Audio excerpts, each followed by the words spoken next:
Hi guys, market structure തന്നെ അടുത്ത important ആയിട്ടുള്ള ടോപ്പിക്കിലോട്ടാണ് നമ്മൾ കടക്കാൻ പോകുന്നത്. Breaks of structures. ഓക്കെ, സ്ട്രക്ചറുകൾ ബ്രേക്ക് ചെയ്യുന്ന ഒരു സമയം. ഓക്കെ, അപ്പോൾ നമ്മളിവിടെ ശ്രദ്ധിച്ചു കഴിഞ്ഞാൽ ഞാനിവിടെ രണ്ട് പിക്ചേഴ്സ് നിങ്ങൾക്ക് കാണാൻ പറ്റും. സ്ട്രക്ചർ ഹൈ ബ്രേക്ക് ലെഫ്റ്റിലും സ്ട്രക്ചർ ലോ ബ്രേക്ക് റൈറ്റിലും. ഓക്കെ, നമ്മൾ യൂട്ടിലൈസ് ചെയ്യുന്ന മെത്തേഡ്, സ്ട്രക്ചർ ബ്രേക്കുകൾ നമ്മൾ മോണിറ്റർ ചെയ്യാൻ വേണ്ടി നമ്മൾ യൂസ് ചെയ്യുന്ന method wick to body break ആണ്.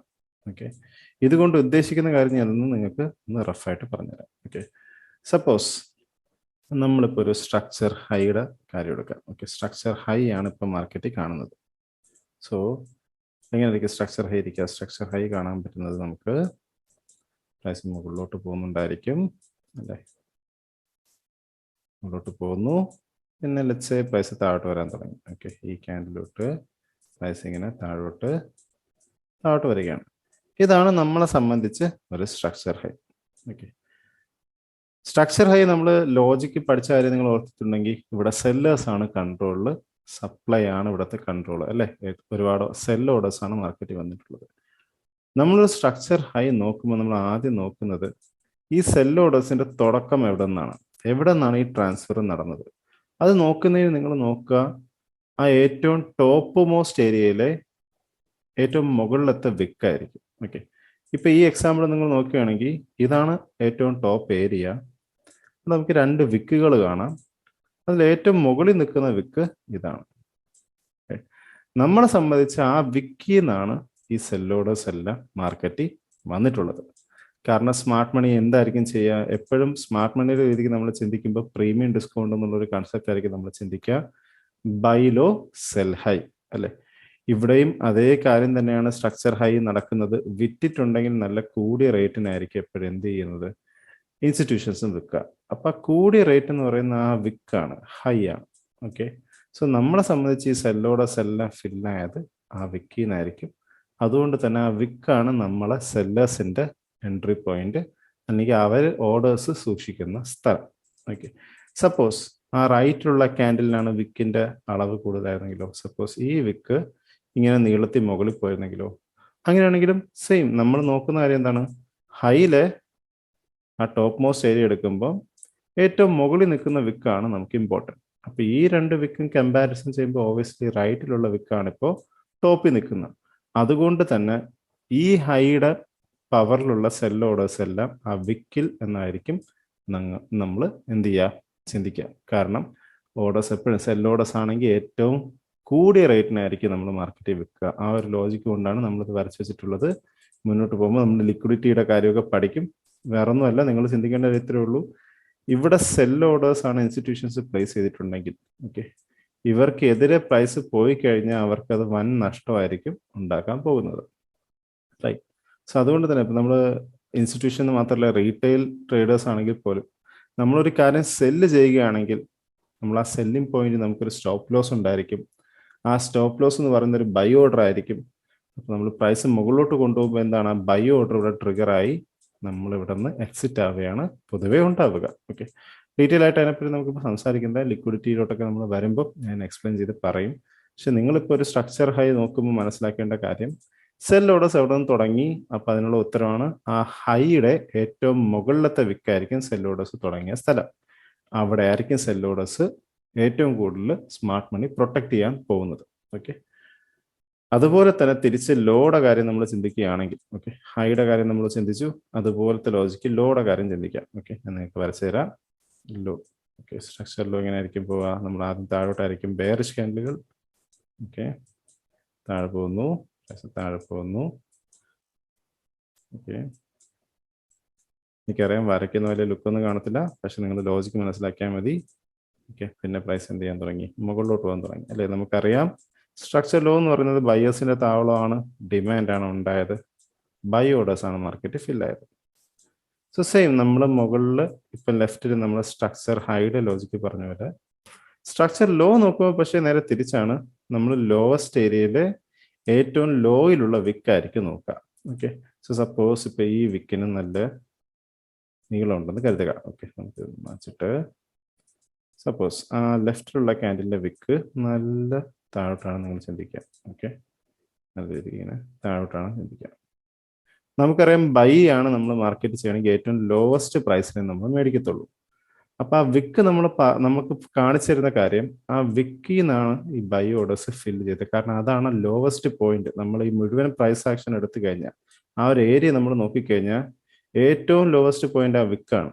അപ്പൊ സ്മാർട്ട് മണി എന്ത് ചെയ്തിട്ടുണ്ടായിരിക്കും, ആ വിക്കിൽ നിന്നായിരിക്കും അവരുടെ ഓർഡേഴ്സ് ബൈ ഓർഡേഴ്സ് ഫില്ല് ചെയ്തത്. അതുകൊണ്ട് തന്നെ നമ്മളെ സംബന്ധിച്ച് ആ ഒരു വിക്കായിരിക്കും സ്ട്രക്ചർ ലോയിൽ പ്രൊട്ടക്ട് ചെയ്യപ്പെടുന്നത്, അഥവാ സൂക്ഷിച്ചു വെക്കാൻ ഇൻസ്റ്റിറ്റ്യൂഷൻസ് നോക്കുക. ഓക്കെ, സോ നിങ്ങൾ ഈ ഒരു ലോജിക്ക് ഓർത്ത് വെച്ചിരിക്കുക. സ്ട്രക്ചർ ഹൈ ആണെങ്കിൽ ഹയസ്റ്റ് വിക്ക്, സ്ട്രക്ചർ ലോ ആണെങ്കിൽ ലോവസ്റ്റ് വിക്ക് ആ ലോയിൽ, അല്ലെ. സപ്പോസ് ഞാൻ പറഞ്ഞ പോലെ തന്നെ ഇവിടെ ഇപ്പൊ ഒരു വിക്കിന് നീളം കൂടുതലാണെങ്കിൽ ഓബിയസ്ലി ആ വിക്കായിരിക്കും നമ്മൾ എടുക്കുക. ഏത് വിക്കിനാണ് ഏറ്റവും ലോവസ്റ്റ് പോയിന്റ്. ഇപ്പൊ ഈ എക്സാമ്പിൾ എടുക്കണമെങ്കിൽ ഈ വിക്ക് നമുക്ക് എടുക്കാൻ പറ്റത്തില്ല, കാരണം ഈ വിക്കാണ് ഏറ്റവും താഴെ പോയിട്ടുള്ളത്. നമ്മൾ ലോവസ്റ്റ് പ്രൈസിന് മേടിച്ചിട്ടുണ്ടെങ്കിൽ ഇത് തന്നെയാണ് ലോവസ്റ്റ് പ്രൈസ് നമ്മളെ സംബന്ധിച്ച്. അപ്പൊ ആ ഏരിയ ആയിരിക്കും നമ്മൾ എന്ത് ചെയ്യുക, ആ ലോയുടെ ഒരു പ്രൊട്ടക്റ്റഡ് ഏരിയ എന്ന് നമ്മൾ വിളിക്കാം. ഓക്കെ, ഇപ്പൊ ഹൈയുടെ രീതിക്ക് ടോപ്പ് മോസ്റ്റ് വിക്കായിരിക്കും അത് പ്രൊട്ടക്ട് ചെയ്യാൻ ഉദ്ദേശിക്കുന്നത്. ലോയുടെ രീതിക്ക് ഏറ്റവും ലോവസ്റ്റ് വിക്കായിരിക്കും നമ്മൾ സ്മാർട്ട് മണിയുടെ രീതിക്ക് ചിന്തിക്കുമ്പോൾ ഇൻസ്റ്റിറ്റ്യൂഷൻസ് പ്രൊട്ടക്ട് ചെയ്യാൻ നോക്കുന്നത്. ഓക്കെ, സോ ഈ ഐഡിയ നിങ്ങൾ മനസ്സിൽ വെച്ചിട്ട് വേണം ഇനി ഞാൻ പറയുന്ന കാര്യങ്ങളെല്ലാം ഒന്ന് ചാർട്ടിൽ നോക്കാൻ. ഓക്കെ, സോ നമുക്ക് ചാർട്ട് തിരിച്ചു വന്നു കഴിഞ്ഞാൽ ഞാൻ വരച്ച എക്സാമ്പിൾസിലോട്ട് തിരിച്ചു വരാം. ഓക്കെ, നിങ്ങൾ ലെഫ്റ്റ് ശ്രദ്ധിക്കുകയാണെങ്കിൽ ഇതൊരു സ്ട്രക്ചർ ഹൈ ആണ്. അപ്പൊ നിങ്ങൾക്ക് എന്തുകൊണ്ടാണ് ഞാൻ അവിടെ ആ വിക്കിന് മുകളിൽ ആ ലൈൻ വെച്ചിട്ടുള്ളത് നിങ്ങൾക്ക് മനസ്സിലാക്കാം. ഓക്കെ, ഇവിടെ നമ്മൾ കാണിച്ചിട്ടുള്ള ഒരു സ്ട്രക്ചർ ഹൈയുടെ ബ്രേക്ക് ആണ്. ഓക്കെ, ബ്രേക്ക് ഓഫ് സ്ട്രക്ചർ കൊണ്ട് നമ്മൾ ഉദ്ദേശിക്കുന്ന ഒരു കാര്യം ആര് കൺട്രോളിൽ എന്നാണ്. ഓക്കെ, രണ്ട് കാര്യം സംഭവിക്കാം. ഒന്നില്ലെങ്കിൽ ഒരു ചേഞ്ച് സംഭവിക്കാം. നേരത്തെ ഒരാൾ കൺട്രോളിലായിരുന്നു, പുതിയ ഒരാൾ കൺട്രോളിൽ വന്നു, അല്ലെങ്കിൽ ഓൾറെഡി ഒരാളുടെ കൺട്രോൾ ആണ് നമുക്ക് എന്ത് ചെയ്യാൻ പറ്റുക, കാണാൻ കഴിയുക ഒരു ഹൈയോ ലോയോ ബ്രേക്ക് ആവുമ്പോൾ. ഓക്കെ, പിന്നെ നമുക്ക് കിട്ടുന്ന രണ്ടാമത്തെ പോയിന്റ് ആണ് ഡയറക്ഷണൽ ബയസ്. ബൈ എടുക്കണോ സെൽ എടുക്കണോ എന്നുള്ള ഉത്തരത്തിന്, അല്ലെങ്കിൽ ബൈ സൈഡ് ആണോ സെൽ സൈഡ് ആണോ നമ്മൾ കൂടുതൽ കോൺസെൻട്രേറ്റ് ചെയ്യേണ്ടത് എന്നുള്ള ചോദ്യത്തിനുള്ള ഉത്തരവും നമുക്ക് ഈ ബ്രേക്ക് ഓഫ് സ്ട്രക്ചർ തരാം. ഓക്കെ, ഞാൻ പറഞ്ഞ പോലെ നമ്മൾ വിക്ക് ടു ബോഡി വിക്കിന്റെ കാര്യമാണ് നിങ്ങൾക്ക് ഇപ്പം ഞാനൊരു ആ എക്സാമ്പിളിന്റെ രീതിക്ക് മനസ്സിലാക്കി തന്നെ ഏത് വിക്കാണ് നമ്മൾ ഉദ്ദേശിക്കുന്നത്. ഓക്കെ, നിങ്ങളിവിടെ ശ്രദ്ധിച്ചു കഴിഞ്ഞാൽ ഇതൊരു ഹൈ ആയിരുന്നു, അല്ലെ. പ്രൈസ് മുകളിലോട്ട് പോയിട്ട് താഴോട്ട് വീണിട്ടുണ്ട്. സോ ഞാൻ നേരത്തെ പറഞ്ഞ ലോജിക്കിൽ ഏറ്റവും കൂടുതൽ സെൽ ഓർഡേഴ്സ് വന്നിട്ടുള്ള വിക്കിലായിരിക്കും, അല്ലെ. അവിടെയാണ് സെൽ ഓർഡേഴ്സിന്റെ താവളം. പക്ഷെ അത് കഴിഞ്ഞ് എന്ത് പറ്റി, പ്രൈസ് താഴെ വന്നിട്ട് വീണ്ടും മുകളിലോട്ട് പോകാൻ തുടങ്ങി. ശ്രദ്ധിക്കുകയാണെങ്കിൽ അല്ലെ, പ്രൈസ് മുകളിലോട്ട് പോവാണ്. നമുക്കറിയാം സെല്ലേഴ്സ് എപ്പോഴാണ് കാശ് ഉണ്ടാക്കുക മാർക്കറ്റിൽ. സെല്ല് ചെയ്യണമെങ്കിൽ സെൽ ഓർഡേഴ്സിൽ നിന്ന് പ്രോഫിറ്റ് ഉണ്ടാക്കണമെങ്കിൽ മാർക്കറ്റ് ഇടിയണം, അല്ലാതെ നമുക്ക് കാശ് കിട്ടത്തില്ല. ഇവിടെ നോക്കിക്കഴിഞ്ഞാൽ നമ്മൾ തിരിച്ചു പോകാൻ തുടങ്ങി, മുകളിലോട്ടാണ് പോകുന്നത്. ബൈ ഓർഡേഴ്സ് വന്നു തുടങ്ങി മാർക്കറ്റ്. അപ്പോൾ ഓബിയസ്ലി സെല്ലേഴ്സ് നഷ്ടത്തിലാവാൻ തുടങ്ങും. നമ്മളെ സംബന്ധിച്ച് നമ്മളെ മാർക്ക് ചെയ്ത വിക്കിന് മുകളിൽ ഒരു ബുള്ളിഷ് ക്യാൻഡിൽ ക്ലോസ് ചെയ്യുകയാണെങ്കിൽ, ഇപ്പൊ നിങ്ങൾ ശ്രദ്ധിച്ചു കഴിഞ്ഞാൽ ക്യാൻഡിൽ ക്ലോസ് ആയി വിത്ത് ബോഡി, നമ്മൾ ബോഡി ബ്രേക്ക് കൊണ്ട് ഉദ്ദേശിക്കുന്ന ക്യാൻഡിലിന്റെ ബോഡിയോടുകൂടി നമ്മൾ വരച്ച ലൈനിന്റെ മുകളിൽ ക്യാൻഡിൽ ക്ലോസ് ചെയ്യുകയാണെങ്കിൽ നമ്മൾ പറയും സ്ട്രക്ചർ ഹൈ ബ്രേക്ക് ആയി. ഓക്കെ, വീണ്ടും ശ്രദ്ധിച്ച് കേൾക്കുക. ഹൈ എന്നുള്ള സ്ട്രക്ചറിന്റെ ഏറ്റവും മുകളിലത്തെ വിക്കിന് മുകളിൽ ബുള്ളിഷ് ക്യാൻഡിൽ ക്ലോസ് ചെയ്യുകയാണെങ്കിൽ നമ്മൾ പറയും സ്ട്രക്ചർ ഹൈ ബ്രേക്ക് ആയി. ഈ സ്ട്രക്ചർ ഹൈ ബ്രേക്ക് ചെയ്യുമ്പോൾ സംഭവിക്കുന്ന കാര്യം ഒരു ചേഞ്ച് ഇൻ കൺട്രോൾ ആണ്. എന്ത് കൺട്രോള്? നമ്മൾ ചിന്തിക്കുകയാണെങ്കിൽ സ്ട്രക്ചർ ഹൈയിലെ കൺട്രോൾ ആർക്കാദ്യമായിരുന്നു? സെല്ലേഴ്സിനായിരുന്നു ആദ്യം കൺട്രോൾ ഉണ്ടായിരുന്നത്, അല്ലെ. അപ്പൊ ഇവിടെ എന്ത് സംഭവിച്ചു? നമ്മൾ താഴോട്ട് സെൽ ഓർഡേഴ്സ് ഒക്കെ പമ്പ് ചെയ്തു. പിന്നെ ഇവിടെ നിന്ന് നിങ്ങൾ ശ്രദ്ധിച്ചു കഴിഞ്ഞാൽ ബൈ ഓർഡേഴ്സ് വരാൻ തുടങ്ങി. എന്നിട്ട് എന്ത് ചെയ്തു? ആ സെല്ലേഴ്സ് സെല്ല് ചെയ്ത സ്ഥലത്തിന് മുകളിൽ ബോഡി ക്ലോസ് ആയി.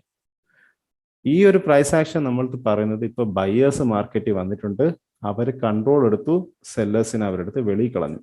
അതാണ് നമുക്ക് ഇവിടുന്ന് മനസ്സിലാവുക. Okay, so structure high break ആകുമ്പോൾ സംഭവിക്കുന്ന കാര്യം കൺട്രോൾ മാറും. സെല്ലേഴ്സിൽ നിന്ന് ബയേഴ്സിലോട്ടാണ് കൺട്രോൾ പോവുക, അല്ലെ. സെല്ലായിരുന്നു ബൈ ആയിട്ട് മാറി.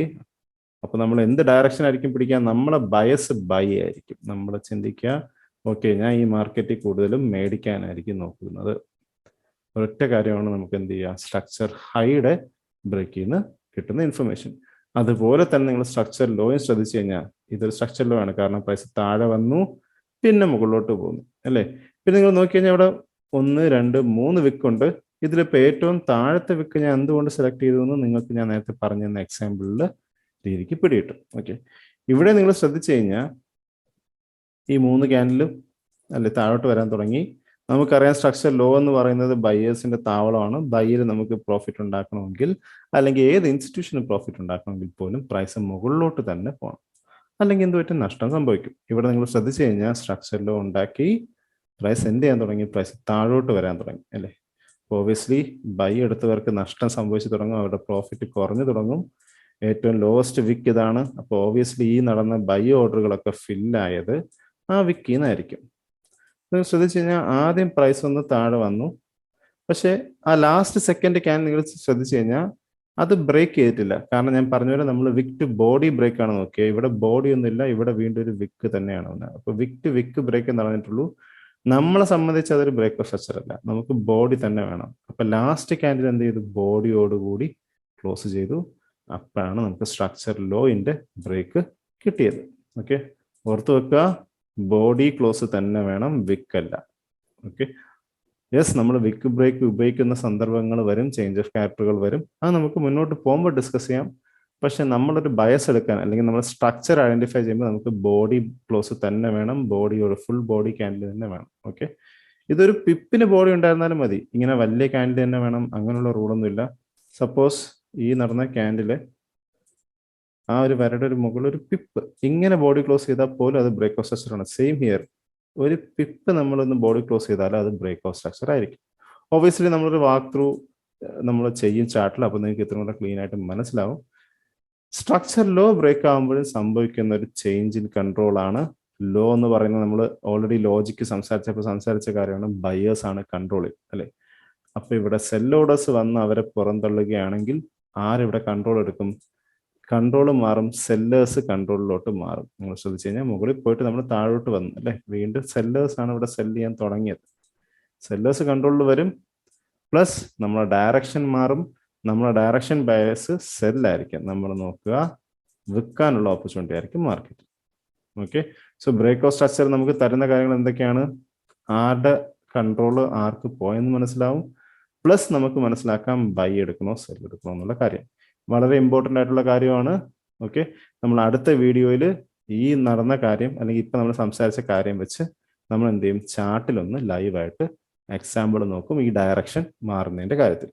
ഓക്കെ ഗൈസ്, സോ നിങ്ങൾ ഇതൊന്ന് ചാർട്ട് ചുമ്മാ ജസ്റ്റ് ഒന്ന് ഐഡന്റിഫൈ ചെയ്ത് നോക്കുക, നിങ്ങൾ ജസ്റ്റ് വീഡിയോ ലോജിക്ക് മനസ്സിലാക്കുക. നമുക്ക് അടുത്ത വീഡിയോയിൽ എന്ത് ചെയ്യാം, നമുക്ക് ഒരു വാക്ക് ത്രൂ ചെയ്യാം ഒരു ലൈവ് ചാർട്ടിൽ.